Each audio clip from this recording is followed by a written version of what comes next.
Hello guys, welcome to the good chemistry. I hope आप मज़े में हो, अच्छे से पढ़ाई कर रहे हो। और ये जो चैनल है आपका, ये केमिस्ट्री का आपका जो चीज़ें हैं वो इजी कर देगा। अगर आप ठीक से पढ़ते जाओगे, सारी वीडियोस देखते जाओगे, तो केमिस्ट्री इसका पर्पस ही है इस चैनल का, केमिस्ट्री को बहुत इजी कर देगा।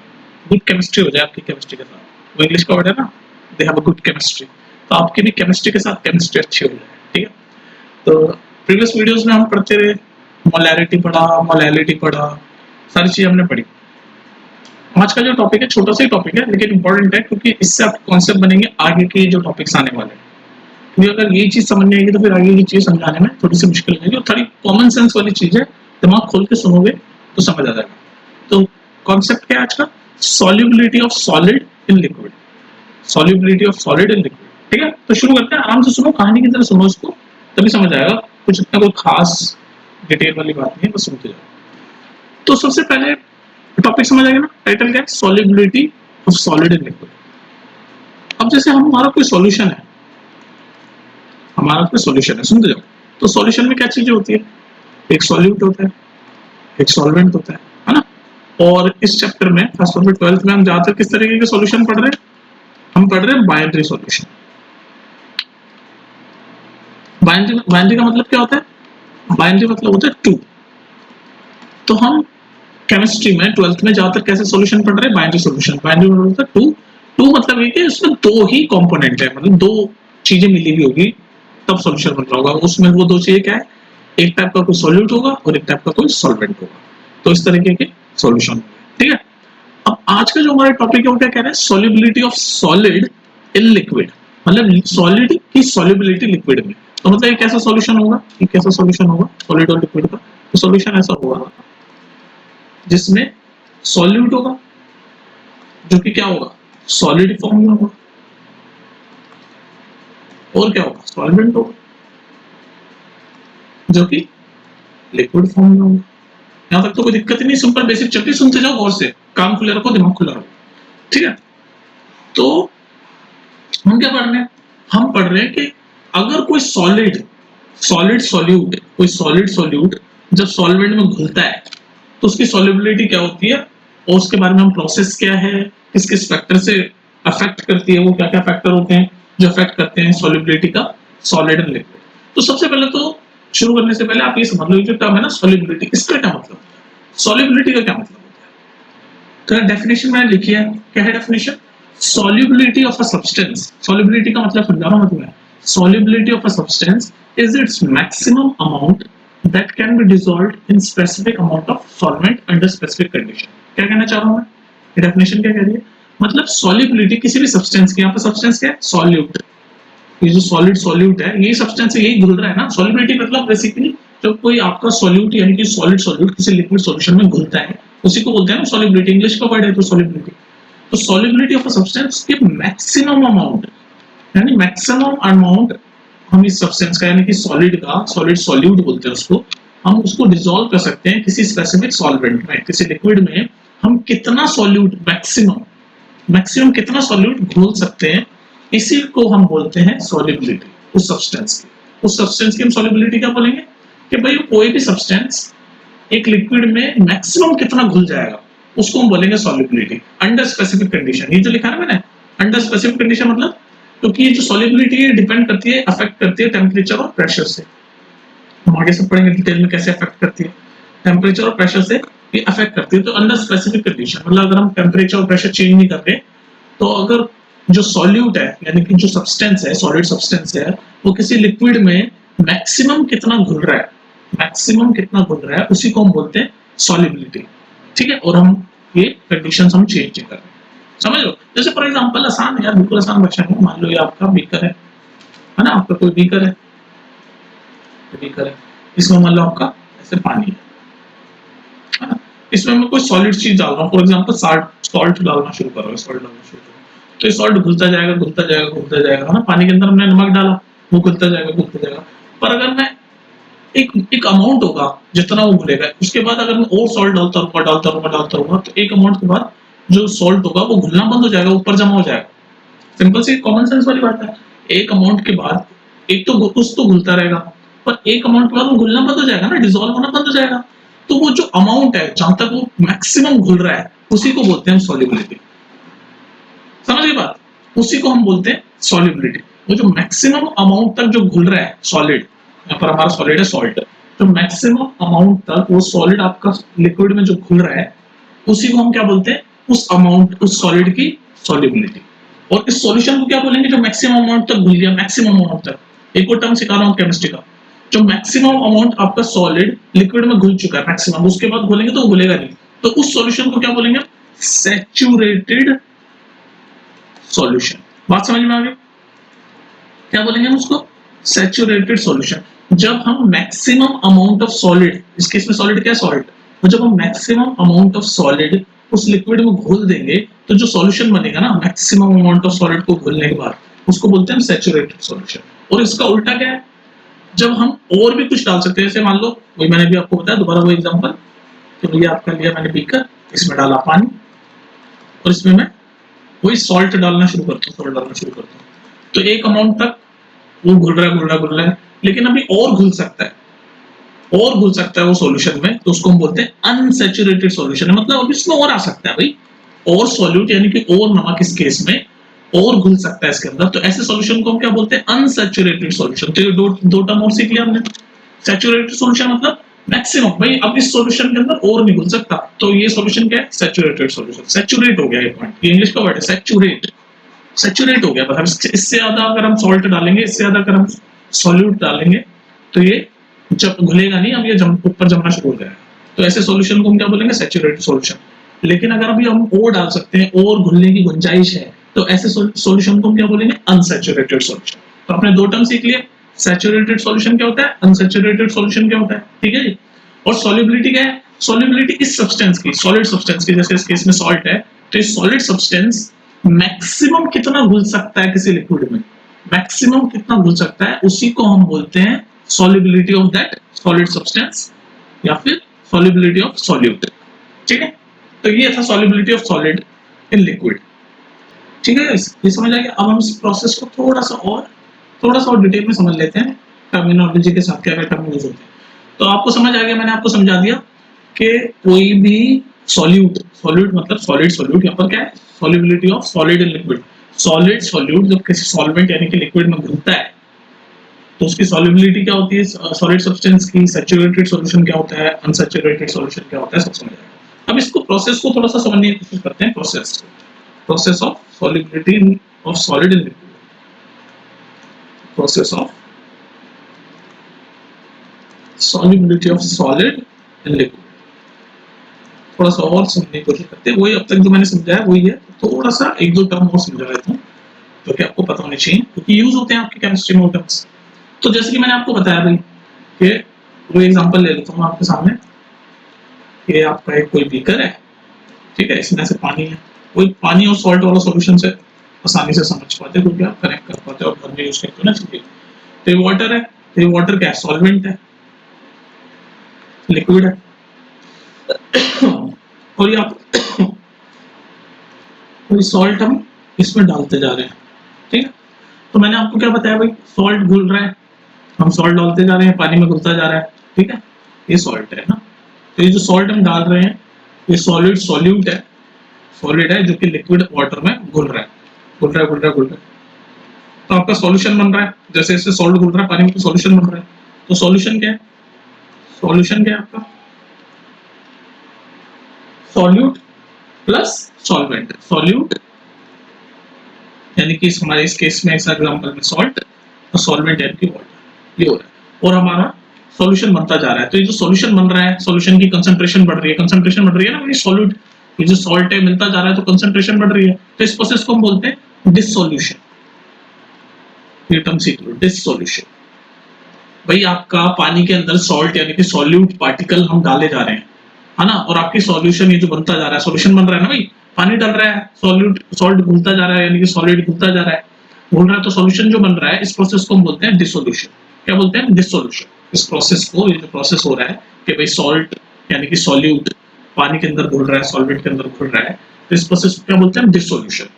अब क्या होता है, हम सॉल्ट डालते जा रहे हैं, पानी के अंदर घुलता जा रहा है, अब क्या होता है, एक चीज होती है कि जो सॉल्यूट है, इस केस में हमारा सॉल्ट है, मैं सॉल्यूट बोलूंगा, सॉल्यूट मतलब सॉल्यूट मतलब कोई भी सॉलिड पार्टिकल जो हम सॉल्वेंट के अंदर घोल रहे हैं, कोई भी सॉलिड पार्टिकल जो कि हम सॉल्वेंट के अंदर घोल रहे हैं। तो डिसोल्यूशन तो आपको समझ आ गया कि भाई सॉल्ट पानी के अंदर घुल रहा है, सॉल्यूशन की कंसंट्रेशन बढ़ती जा रही है, तो इस प्रोसेस को हम बोलेंगे डिसोल्यूशन। अब ये जो सॉल्ट है पानी के अंदर, जो सॉल्ट सॉल्यूशन के अंदर जो सॉल्ट है, वो कुछ सॉल्ट इस वाले सॉल्ट के साथ, मान लीजिए एक जो पानी के अंदर जो मिला हुआ सॉल्ट वो, और जो सॉल्ट हम ऊपर से डाल रहे हैं सॉलिड, वो दोनों आपस में टकराएंगे और टकरा के सेपरेट आउट होता जाएगा। जो सॉल्यूशन, जो पानी के अंदर वाला जो सॉल्ट है या सॉलिड है, वो सॉल्यूट से टकरा के ऐसे बाहर सेपरेट आउट होता जाएगा, ऊपर जमता जाएगा। तो कुछ आपका सॉल्यूशन में से सॉल्यूट बाहर निकलता जाएगा, सेपरेट आउट होता जाएगा। इस प्रोसेस को हम बोलते हैं क्रिस्टलाइजेशन। क्या बोलते हैं? क्रिस्टलाइजेशन। तो वो रिवर्स हो गया भाई,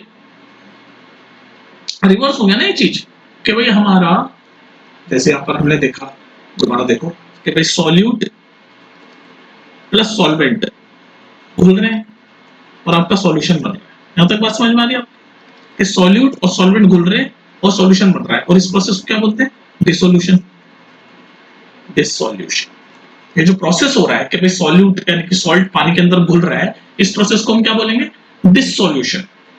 अब हो क्या क्या है कि कुछ सॉल्ट यानी कि सॉल्यूट, वो सॉल्यूशन में से सॉल्यूट का टकरा के बाहर आता जा रहा है, सेपरेट आउट होता जा रहा है। तो इस प्रोसेस को, ये उल्टा हो गया, रिवर्स हो रहा है, तो इस प्रोसेस को हम क्या बोलेंगे? क्रिस्टलाइजेशन। क्रिस्टलाइजेशन, क्रिस्टलाइजेशन बोलते हैं इस प्रोसेस को। इस प्रोसेस को कि भाई जो सॉल्यूशन के अंदर जो सॉल्यूट है, सॉल्यूट मतलब सॉलिड पार्टिकल, और इस केस में कौन सा सॉलिड पार्टिकल है? सॉल्ट। तो जो सॉल्यूशन के अंदर जो हमारा सॉलिड पार्टिकल है, वो सॉल्यूट जो हम डाले जा रहे हैं उससे टकराएगा, और टकरा के बाहर सेपरेट आउट होते जाएगा, सेपरेट आउट होते जाएगा, सेपरेट आउट होते जाएगा। तो इस प्रोसेस को क्या बोलेंगे? क्रिस्टलाइजेशन। तो एक स्टेज आती है, सुनो गौर से, कंफ्यूज मत हो, एक स्टेज आती है जिसमें डिसोल्यूशन और क्रिस्टलाइजेशन इक्वल हो जाते हैं।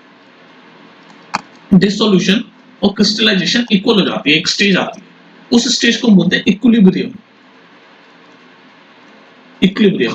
इस स्टेज में क्या होता है कि भाई जितना सॉल्ट हम सॉल्यूशन सॉल्वेंट के अंदर डाल रहे हैं सॉल्यूशन बनाने के लिए, उतना ही सॉल्ट सॉल्यूशन से बाहर आता जा रहा है। भाई जितना पानी है, ये लिक्विड है, इसमें हम सॉल्ट डालते जा रहे हैं, ये घुलता जा रहा है, तो जितना हम डाल रहे हैं उतना ही एक पॉइंट पे बाहर आता जा रहा है, क्योंकि हम मैक्सिमम अमाउंट डाल चुके हैं। तो अब घुल नहीं रहा है, अब बाहर आना शुरू हो गया। जो अनसैचुरेटेड, जो सैचुरेटेड सॉल्यूशन के बाद भी अगर हम सॉल्ट डालते रहेंगे, तो एक पॉइंट के बाद अब सॉल्ट आपका बाहर आता जाएगा, बाहर जमा होना शुरू हो जाएगा, बाहर ऐसे जमा होना शुरू हो जाएगा सॉल्ट आपका। तो ये स्टेज, एक स्टेज बनती है जिसमें आप जितना सॉल्ट डाले जा रहे हैं उतना ही बाहर आता जा रहा है, बाहर आता जा रहा है। तो इस स्टेज को बोलते हैं आप इक्विलिब्रियम। ठीक। और इक्विलिब्रियम कब होती है? तो डिसोल्यूशन और क्रिस्टलाइजेशन दोनों इक्वल हो जाते हैं, मतलब salt going into the solution is equal to the salt coming out of the solution. Salt, दोबारा सुनो, सॉल्ट हमारे तो सॉल्ट यहाँ पर एग्जांपल है, मतलब solute, solute going into the solution is equal to the solute coming out of the solution. जब ऐसी स्टेज आ जाती है तो उसको हम बोलते हैं इक्विलिब्रियम। तो बात समझ में आ रही है? और ये इक्विलिब्रियम कब अचीव होती है? जैसे ही इक्विलिब्रियम अचीव हो गई, मतलब कि जितना सॉल्ट हम डाल रहे हैं उतना ही बाहर सॉल्यूशन निकाले जा रहा है। तो ये स्टेज मतलब क्या हो गई? मतलब अब आपका जो सॉल्यूशन है उसमें और सॉल्ट हम डाल नहीं सकते। अब ये कौन सी स्टेज पे पहुंच गया? ये सॉल्यूशन बन गया सैचुरेटेड सॉल्यूशन। भी पीछे बताया ना मैंने, सैचुरेटेड सॉल्यूशन क्या होता है? मतलब मैक्सिमम सॉल्यूशन बन चुका है, अब इससे ज्यादा अगर हम सॉल्ट या सॉलिड पार्टिकल डालेंगे तो वो घुलेगा नहीं। तो वो कैसे होता है? वो ऐसे ही होता है कि भाई आप डाले जा रहे हो, जब तक घुल रहा है, जब तक इस प्रोसेस को हम डिसोल्यूशन बोल रहे हैं। जब घुलना बंद कर देगा, बाहर निकलना शुरू हो जाएगा सॉल्यूशन में से सॉल्ट, तो उसको हम बोलेंगे क्रिस्टलाइजेशन। और उस स्टेज के बाद आपका सैचुरेटेड सॉल्यूशन हो जाता है, आप डालना बंद कर देते हैं। ठीक है। और इस स्टेज को क्या बोलते हैं? जिसमें डिसोल्यूशन और क्रिस्टलाइजेशन एकदम इक्वल हो रहा होता है, उसको हम बोलते हैं इक्विलिब्रियम। ठीक है। तो ये हो गया। तो आपने समझ लिया सॉल्युबिलिटी क्या होती है, प्रोसेस क्या है, क्रिस्टलाइजेशन क्या है, डिसोल्यूशन क्या है। डिसोल्यूशन तो वो प्रोसेस है, the process at which solute particle mix with the solvent and the concentration of the solution increase. मतलब भाई डिसोल्यूशन क्या है कि भाई पानी के अंदर हम सॉल्ट डाले जा रहे हैं और वो घुल रहा है, घुल रहा है, घुल रहा है, इस प्रोसेस को हम बोलते हैं डिसोल्यूशन। अब क्रिस्टलाइजेशन क्या है कि पानी के अंदर हम सॉल्यूट डाल रहे हैं, लेकिन सॉल्यूट क्या हो रहा है? टकरा के, जो सॉल्यूशन के अंदर सॉल्यूट से टकरा के सेपरेट आउट होता जा रहा है, तो उस प्रोसेस को हम बोलते हैं क्रिस्टलाइजेशन। ठीक है। अब मैंने आपको बताया कि ये जो सॉल्युबिलिटी है ये डिपेंड करती है टेम्परेचर और प्रेशर पे। जो सॉल्युबिलिटी आपकी है, जो हमने पढ़ रहे हैं, वो डिपेंड करती है किस पे? टेम्परेचर पे भी डिपेंड करती है, प्रेशर पे भी डिपेंड करती है, और साथ में जो हम सॉल्यूट या सॉल्वेंट जो भी हम यूज कर रहे हैं हमारे सॉल्यूशन में उस पर भी डिपेंड करती है। तो मतलब नेचर ऑफ किस टाइप का है वो, nature of solute and solvent. तो बेसिकली तीनों चीजों पे डिपेंड करता है सॉल्युबिलिटी, टेम्परेचर पे, प्रेशर पे, और सॉल्यूट और सॉल्वेंट का नेचर क्या है, किस टाइप का सॉल्यूट और सॉल्वेंट का सॉल्यूशन बना रहे हैं उस पर भी डिपेंड करती है। तो एक एक करके तीनों पढ़ लेते हैं कैसे अफेक्ट करता है।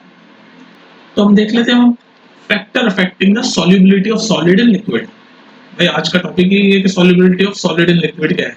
तो कौन कौन से फैक्टर अफेक्ट करते हैं, तो भी हमने पढ़ा कि नेचर ऑफ सॉल्यूट और सॉल्वेंट भी अफेक्ट करता है।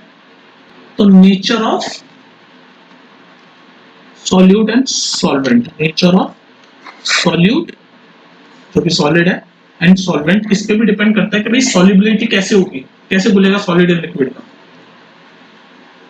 तो इसका देखो, इसके लिए मैं आपको एक आसान सी एक लाइन बताता हूं, like dissolves like, like dissolve like. क्या कहना चाह रहा हूं, इसका मतलब क्या है, ये जो मैं लिख रहा हूं इसका मतलब क्या है, लाइक डिसॉल्व लाइक मतलब सॉल्यूट और सॉल्वेंट का नेचर कैसे डिफाइन करता है, वो ऐसे इफेक्ट करता है कि जब सेम पोलर सॉल्यूट जो होता है, पोलर सॉल्यूट जो होता है वो पोलर सॉल्वेंट में अच्छे से घुलता है।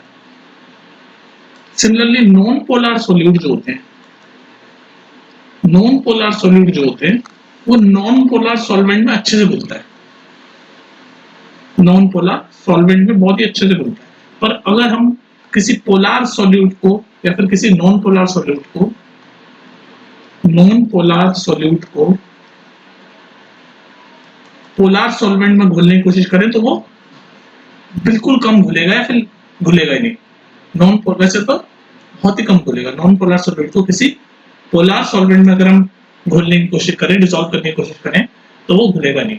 तो नेचर कैसे देख लो, नेचर अफेक्ट कर रहा है ना कि भाई आप देखना पड़ेगा आपको कि सॉल्यूट का नेचर क्या है, पोलर है कि नॉन पोलर है, सॉल्वेंट का नेचर क्या है, पोलर है कि नॉन पोलर है। तो इस बेसिस पे भी सॉल्युबिलिटी ज्यादा होगी या कम होगी वो अफेक्ट करती है। तो हमने क्या देखा कि भाई सॉल्युबिलिटी ऑफ सॉलिड और लिक्विड अफेक्ट करती है कि नेचर क्या है सॉल्यूट और सॉल्वेंट का नेचर क्या है। जैसे फॉर एग्जांपल पोलर सॉल्यूट मतलब NaCl, पोलर मतलब जो ऐसे आयनिक कंपाउंड होते हैं ना, जो ऐसे घुल के ऐसे आयंस में बन जाते हैं। तो सॉल्ट हमारा NaCl पोलर सॉल्यूट है। तो ये पोलर सॉल्यूट पानी में, अभी हम जैसे एग्जांपल देख रहे थे सॉल्ट प्लस वाटर का सॉल्यूशन, तो पानी भी आपका वाटर H2O भी आपका क्या है, पोलर सॉल्वेंट है। तो पानी के अंदर सॉल्ट बहुत ही अच्छे से घुलता है क्योंकि दोनों ही पोलर सॉल्यूट है, पोलर सॉल्यूट है।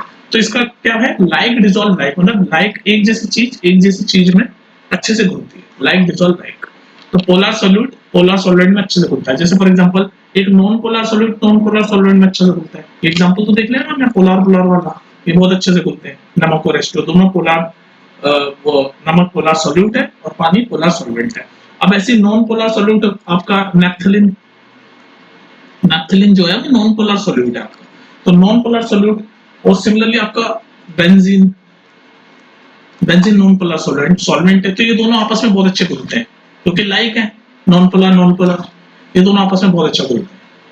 लेकिन अगर हम उल्टा कर दें, नॉन पोलर सॉल्यूट ले लें, तो नॉन पोलर सॉल्यूट मान लो मैं नैप्थलीन ले लूं, नॉन पोलर है ना, नैप्थलीन को पोलर सॉल्वेंट क्या वाटर, नैप्थलीन को अगर मैं पानी में घोलने की कोशिश करूं तो बहुत ही लेस घोलेगा, तो घुलेगा ही क्योंकि अलग अलग होंगे ना। नेचर क्या है भाई, like dissolve like, same same वाले जो कंपाउंड होते हैं वो अच्छे से घुलते हैं। लेकिन ये तो अलग हो गए, सॉल्यूट आपका नॉन पोलर है नैप्थलीन, और सॉल्वेंट यानी कि लिक्विड आपका पोलर है H2O। तो ये अच्छे से घुलेंगे नहीं या फिर बिल्कुल लेस घुलेंगे। ठीक है, तो ये नेचर समझ आ गया आपका कि पहला कौन सा फैक्टर है कि भाई सॉल्यूट और सॉल्वेंट का क्या नेचर है, इस पे भी सॉल्युबिलिटी सॉलिड की डिपेंड करती है। दूसरा फैक्टर क्या है, दूसरा फैक्टर देखो, तो टेम्परेचर का इफेक्ट कैसे होगा। जैसे फॉर एग्जांपल हमारा सॉल्यूशन कैसे बनता है, सॉल्यूट प्लस सॉल्वेंट मिक्स होता है तो सॉल्यूशन बनता है। और इस प्रोसेस को क्या बोलते हैं, जब घुल रहा होता है सॉल्यूट और सॉल्वेंट, डिसोल्यूशन, ये होता है ना प्रोसेस। और अगर सॉल्यूशन में से सॉल्यूट बाहर आता रहता है, अगर हम सैचुरेटेड सॉल्यूशन के बाद भी एक अमाउंट के बाद भी डालते रहेंगे सॉल्यूट, तो वो बाहर आ जाएगा सॉल्यूशन में से, तो उसको क्या बोलेंगे, क्रिस्टलाइजेशन। ये भी हमने पढ़ा, यही होता है प्रोसेस डिसोल्यूशन और क्रिस्टलाइजेशन। तो टेम्परेचर कैसे अफेक्ट करता है आपकी सॉल्युबिलिटी को, टेम्परेचर कैसे अफेक्ट करता है? वो ऐसे करता है कि अगर जब सॉलिड और सॉल्वेंट ये घुल रहे हैं, डिसोल्यूशन हो रहा है, तो ये जो डिसोल्यूशन है अगर ये एक्सोथर्मिक प्रोसेस है, और से तुम ना कंफ्यूज मत होना कि डिसोल्यूशन अगर एक्सोथर्मिक प्रोसेस है, मतलब एक्सोथर्मिक मतलब क्या होता है कि जब हीट, जब सॉल्यूशन आप घुल रहे हैं, सॉल्यूट और सॉल्वेंट जब घुल रहे हैं तो वो हीट को क्या करेंगे? रिलीज करेंगे। हीट को क्या भाई, एक्सोथर्मिक का मतलब क्या होता है? एक्सोथर्मिक रिएक्शन क्या होती है? 10th में पढ़ा ना हमने। एक्सोथर्मिक रिएक्शन होती है जिसमें ऐसी केमिकल रिएक्शन जिसमें हीट रिलीज होती है। तो अगर जब सॉल्यूट और सॉल्वेंट आपके घुल रहे हैं, डिसोल्यूशन हो रहा है, वो एक एक्सोथर्मिक प्रोसेस है, मतलब हीट रिलीज हो रही है। उस केस में अगर हम टेम्परेचर बढ़ा दें, टेम्परेचर अगर हम इंक्रीज कर दें, अगर डिसोल्यूशन यानी कि घुलने का जो प्रोसेस है वो एक्सोथर्मिक है और हम टेम्परेचर इंक्रीज कर दें, तो आपको क्या होगा? जैसे जैसे टेम्परेचर इंक्रीज करेंगे सॉल्युबिलिटी डिक्रीज हो जाएगी। समझने की कोशिश करो, सॉल्युबिलिटी डिक्रीज हो जाएगी। नहीं समझे भाई? सॉल्यूट और सॉल्वेंट घुल रहे हैं, जिस प्रोसेस को हम बोलते हैं डिसोल्यूशन। अगर डिसोल्यूशन जो प्रोसेस है वो एक तरीके का एक्सोथर्मिक प्रोसेस है, मतलब जब वो दो सॉल्यूट और सॉल्वेंट जब घुलते हैं, वो जो प्रोसेस है उसमें वो हीट रिलीज करते हैं, हीट को क्या करते हैं? रिलीज करते हैं। एक्सोथर्मिक है वो प्रोसेस। तो उस केस में अगर हम टेम्परेचर बढ़ा दें तो उनको और ज्यादा हीट रिलीज करनी पड़ेगी ना, समझो बात को, तो और ज्यादा हीट रिलीज करनी पड़ेगी। तो और ज्यादा हीट रिलीज करनी पड़ेगी तो सॉल्युबिलिटी में टाइम लगेगा, तो सॉल्युबिलिटी डिक्रीज हो जाएगी, सॉल्युबिलिटी डिक्रीज हो जाएगी। पर उसका अपोजिट सोच के देखो, अगर इनका घुलने का जो प्रोसेस है वो एंडोथर्मिक होता, उल्टा सोच के देखो, एंडोथर्मिक प्रोसेस होता मतलब उनको घुलने के लिए हीट को एब्जॉर्ब करना होता है, हीट को एब्जॉर्ब करना। एंडोथर्मिक मतलब ऐसे रिएक्शन जिसमें हीट एब्जॉर्ब होती है। तो अगर डिसोल्यूशन प्रोसेस उनका मतलब घुलने का जो प्रोसेस है सॉल्यूट और सॉल्वेंट का, वो एंडोथर्मिक होता है, मतलब हीट वो एब्जॉर्ब करके ही घुल पाएंगे। और उस केस में अगर हम टेम्परेचर इंक्रीज कर देते तो क्या होता है? सॉल्युबिलिटी इंक्रीज हो जाती है, सॉल्युबिलिटी, क्योंकि उनको टेम्परेचर चाहिए, टेम्परेचर उनको बढ़ावा चाहिए घुलने के लिए, और हमने टेम्परेचर बढ़ा दिया तो सॉल्युबिलिटी जल्दी हो जाएगी, जल्दी घुलेंगे, सॉल्युबिलिटी जल्दी हो जाएगी। तो इस केस में टेम्परेचर के जैसे बढ़ेगा सॉल्युबिलिटी बढ़ जाएगी। पर अगर एक्सोथर्मिक प्रोसेस है उनके घुलने का, यानी कि हीट रिलीज करके घुलते हैं, और अगर हम हीट बढ़ा देंगे तो उनको ज्यादा हीट रिलीज करनी पड़ेगी, तो सॉल्युबिलिटी घट जाएगी। तो ऐसे टेम्परेचर आपका सॉल्युबिलिटी को अफेक्ट करता है, टेम्परेचर आपका सॉल्युबिलिटी को क्या करता है? अफेक्ट करता है, समझ लो। और लास्ट आपको क्या फैक्टर अफेक्ट करता है? इफेक्ट ऑफ प्रेशर, है ना। अब देखो, सुनो मेरी बात, इफेक्ट ऑफ प्रेशर, ये लास्ट आज का टॉपिक क्या है हमारा? सॉल्युबिलिटी ऑफ सॉलिड, मतलब सॉलिड लिक्विड में जब बोलता है, सॉलिड इन लिक्विड, ये आज का टॉपिक, सॉलिड इन लिक्विड। तो सॉलिड और लिक्विड दोनों, बोथ सॉलिड भी और लिक्विड भी, दोनों क्या है? इनकम्प्रेसिबल, दोनों ही इनकम्प्रेसिबल है, मतलब दोनों को ही प्रेशर, प्रेशर की बात हो रही है ना, इनकम्प्रेसिबल मतलब दोनों को प्रेस नहीं किया जा सकता, उनको दबाया नहीं जा सकता, इनकम्प्रेसिबल है। तो दोनों ही बेसिकली, जब सॉलिड और लिक्विड दोनों इनकम्प्रेसिबल है तो इनका जो प्रेशर का जो इफेक्ट है वो रहता नहीं है उनके ऊपर। तो it pressure does not have any significant effect on solubility of solid in liquid. Pressure does not have any significant, कोई ऐसा दिखने लायक इफेक्ट नहीं होता of on solubility of solid in liquid. Pressure does not have any significant effect on solubility of solid in liquid. समझ आ गई बात? तो pressure इतना अफेक्ट नहीं करता। लेकिन अब जो हम नेक्स्ट वीडियो में जो हम पढ़ेंगे, अभी हमने क्या पढ़ा आज की वीडियो में कि सॉलिड अगर लिक्विड में घुलता है, solubility of solid in liquid. लेकिन नेक्स्ट टॉपिक है हमारा solubility of solid, solubility of solubility of gas in liquid. जो नेक्स्ट टॉपिक है हमारा कि जब गैस लिक्विड में घुलती है तो क्या क्या होता है, तो प्रोसेस क्या है, तो उसमें प्रेशर का इफेक्ट होता है, क्योंकि गैस को हम कंप्रेस कर सकते हैं, गैस को हम कंप्रेस करते हैं तो उसमें प्रेशर का काफी इफेक्ट होता है। लेकिन यहाँ पर बात हो रही है सॉलिड एंड लिक्विड की। जब सॉलिड पानी के अंदर घुलता है तो सॉलिड पे प्रेशर का कोई खास इफेक्ट नहीं होता, तो pressure does not have any significant effect on solubility of solid in liquid. समझ गए? तो ये था आज का topic, solubility of solid in liquid. Next topic है solubility of gas in liquid, वो भी ऐसे ही चलेगा same, solubility of gas in liquid में भी यही है, और ऐसे ही हम फैक्टर पढ़ेंगे और उसमें आपका टेम्परेचर का भी फैक्टर होगा, नेचर ऑफ सॉलिड भी होगा और इफेक्ट ऑफ प्रेशर भी होगा, क्योंकि हम गैस को कंप्रेस कर सकते हैं। तो देखते हैं कैसे गैस आपका इफेक्ट करता है सॉलिबिलिटी का। ठीक है, तो नेक्स्ट वीडियो देखेंगे, वो इससे भी ज्यादा इंपॉर्टेंट है क्योंकि उस पर बहुत सारे क्वेश्चन आते हैं। जो हेनरी लॉज है ना, हेनरी लॉ का नाम सुना है ना आपने, अभी पढ़ेंगे हम Henry law next coming videos में। तो हेनरीज लॉ जो है वो इसी से निकलता है, solubility of gas in liquid. तो अभी तो हमने पढ़ा solubility of solid in liquid, आपको समझ आ गया। अब नेक्स्ट हम पढ़ेंगे solubility of gas in liquid, वो इससे भी ज्यादा इंपॉर्टेंट है, लेकिन इसको समझोगे तभी आगे वाला समझ आएगा। ठीक है, चलो फिर मिलते हैं नेक्स्ट वीडियो में। ठीक है।